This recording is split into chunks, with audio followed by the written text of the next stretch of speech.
Bonjour tout le monde et bienvenue une fois de plus, c'est Chanson Gonga Georges. Aujourd'hui, je vais m'attarder sur le protocole Spanning Tree. Ici, nous savons bien que le switch fonctionne au niveau des couches liaison des données et les types d'informations qu'on trouve à ce niveau, c'est la trame. Alors, je pars du principe que vous avez mis en place la redondance du niveau 2, c'est-à-dire interconnecter plusieurs switches. Vu que la trame, dans sa constitution, il n'y a pas un champ qui permet d'éviter de boucles. Pour dire quoi, si nous interconnectons le switch ainsi, comme j'ai ça ici devant, nous aurons trois problèmes. Premier problème, nous aurons tempête de broadcast. Deuxième problème, nous aurons l'instabilité de la table MAC. Troisième problème, nous aurons la copie d'une trame plusieurs fois. Alors, pour éviter ce genre de problème, si nous interconnectons ainsi, parce que dans un réseau qui se respecte quand même, la redondance est très capitale. Parce que au cas où un autre lien tombait en panne, que le réseau continue à marcher comme si rien n'était. Alors, vous verrez que actuellement, il y a interconnecté ainsi, il y a un protocole qui est entré en jeu et ce protocole, c'est ce qu'on appelle le spanning tree. Vous verrez que il y a des ports où c'est vert, il y a un port qui est bloqué. Et c'est le protocole spanning tree. Pourquoi il a bloqué? Parce que il nous empêche de se retrouver, il nous empêche d'avoir encore ces trois problèmes dont j'ai énuméré, à savoir tempête de broadcast, instabilité de la table MAC et la copie d'une trame plusieurs fois. Maintenant, comment le switch parvient à bloquer un port? Sur base de quoi? Ce que vous devez comprendre, quand vous interconnectez ainsi, il faut qu'il y ait l'élection. Il faut qu'il y ait l'élection d'un switch qui sera appelé le switch route. Et comment? Vous verrez que si vous avez bien observé, chaque fois pour ceux qui travaillent avec du paquet tracé, dès que vous branchez directement, ça ne passe pas en vert. Il y a un temps. C'est ce temps-là, quand vous branchez le switch, il y a les paquets BPDI qui sont échangés pour choisir quel switch sera le switch route. Et comment ça se passe? Sur quelles informations on se base pour choisir maintenant le route ou bridge? Par exemple, on se base sur la priorité et les adresses MAC, c'est-à-dire le switch ayant l'adresse MAC, il y a une adresse MAC très faible, c'est le switch qui sera considéré comme route. Il se peut que par défaut, la priorité est égale à 32 768, si je ne me trompe pas. Maintenant, au cas où il est arrivé dans cette situation, c'est maintenant qu'on vérifie l'adresse MAC. Mais si vous regardez bien au niveau de la priorité, si vous zoomez bien, vous verrez qu'à l'intérieur, on joue seulement avec 4 bits. Et les autres 12 bits est resté pour le système externe, c'est-à-dire pour le VLAN.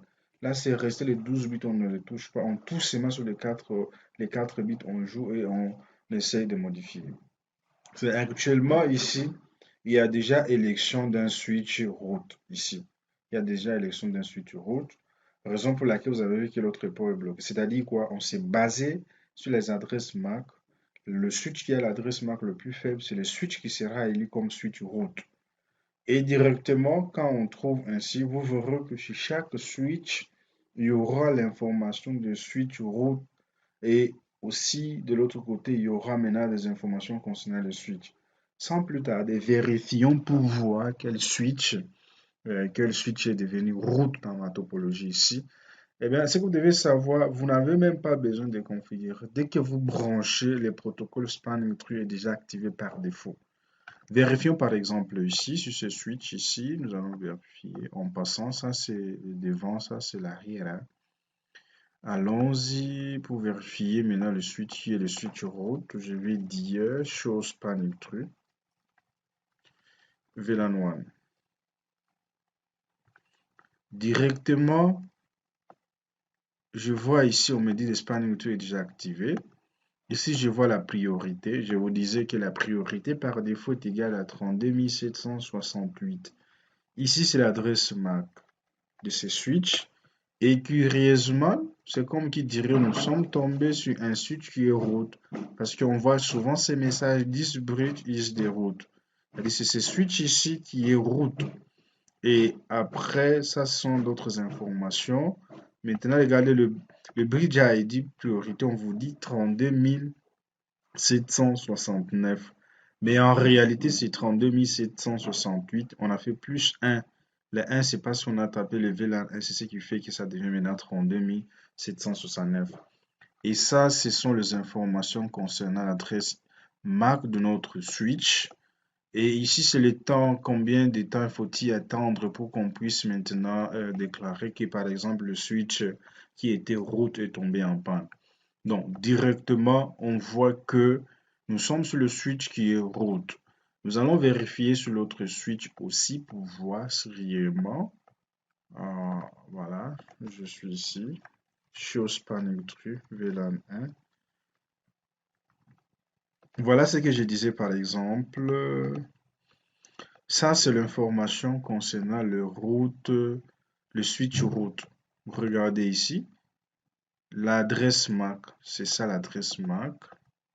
Donc, une fois qu'on a choisi un switch, on a trouvé un switch qui est comme root, chaque switch doit avoir à son sein les informations concernant d'abord, par exemple, ça, ce sont des informations concernant le switch root. Et sans maintenant, ce sont des informations concernant ces switches ici. D'où, regardez, ici, c'est l'adresse MAC de ces switches, pardon, de ces switches qu'on a trouvé comme root, et c'est cette adresse qu'on a trouvée ici.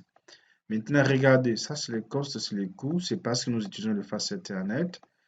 Et voilà, ça, c'est le temps, ça, c'est le port, et ça, ce sont maintenant ces informations concernant ces switches ici. Pour dire quoi? Au départ, quand vous interconnectez les switches, il y a l'échange des BPDU qui sont échangés. En échangeant ça, chaque switch annonce ces informations qu'il a, c'est-à-dire la priorité et son adresse MAC. Regardez maintenant ici, si je rentre sur ce switch aussi, on va vérifier. On va vérifier show spanning tree VLAN 1. Exactement, c'est comme nous l'avons vu de l'autre côté ici, sur l'autre switch. C'est comme nous l'avons vu sur l'autre switch, voilà l'adresse MAC du switch root. Maintenant, regardez une chose. Ici en bas, des interfaces, rôle et statut et priorité. Regardez.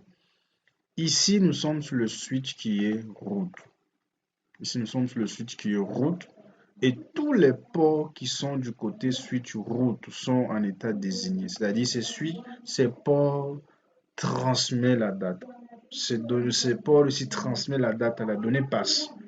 Mais par contre, voilà, tout ça ici, il n'y a pas un problème.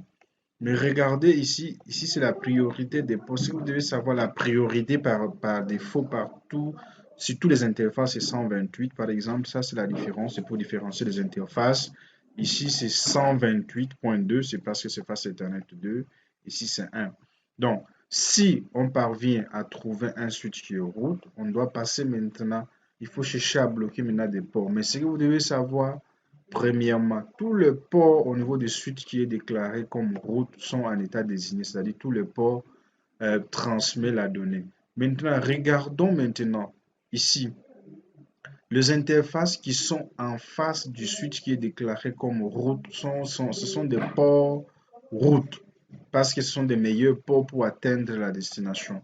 D'où quand on vient ici, c'est Fast Ethernet 02, Fast Ethernet 02, voilà, c'est root file. Donc ici, ça transmet la donnée sans problème. C'est meilleure route pour atteindre la destination. D'autres ports aussi. Mais regardez ici, il y a un port qui est bloqué. Le port ici est bloqué pour la transmission des données. Mais le BPDI, ça passe sans problème. Donc ici, il y a l'échange de BPDI. Pourquoi? Parce qu'en cas de problème de switch ici, on peut recalculer vite et aussi on laisse maintenant la donnée passer. Maintenant, comment ça fait-il qu'on puisse bloquer ici? Pour bloquer un port, on s'est dit pour aller au switch en quittant ici, c'est meilleure route. Maintenant, si on veut quitter ici pour aller ici, vous verrez que ça va poser un problème. Raison pour laquelle on a bloqué le port. Comment on bloque le port? On bloque le port en se basant, en commençant toujours par l'adresse MAC. C'est-à-dire le switch qui est l'adresse MAC le plus bas. C'est le switch C'est le switch qui a l'adresse MAC le plus élevé, c'est ce switch-là qu'on va bloquer. Regardons maintenant. Ici, c'est 0, 0E.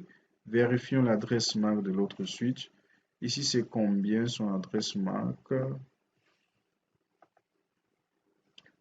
Ici, c'est 0, 0. C'est 0, 0, c'est pareil. Ici, on commence avec F, mais ici, on commence avec 8. Raison pour laquelle vous avez vu qu'on a bloqué sur ce port ici et on a laissé l'autre port de l'autre côté. Voilà un peu en gros ce que vous devez savoir concernant le spanning tree. Mais vous devez savoir qu'il y a une version standard. Et à partir de cette version, à partir de la version standard, Cisco a pu développer aussi d'autres types de spanning tree qu'on verra à la longue. Merci pour ceux qui vont regarder cette vidéo. S'il y a des questions, n'hésitez pas à les poser, je vais vous répondre. Bye bye.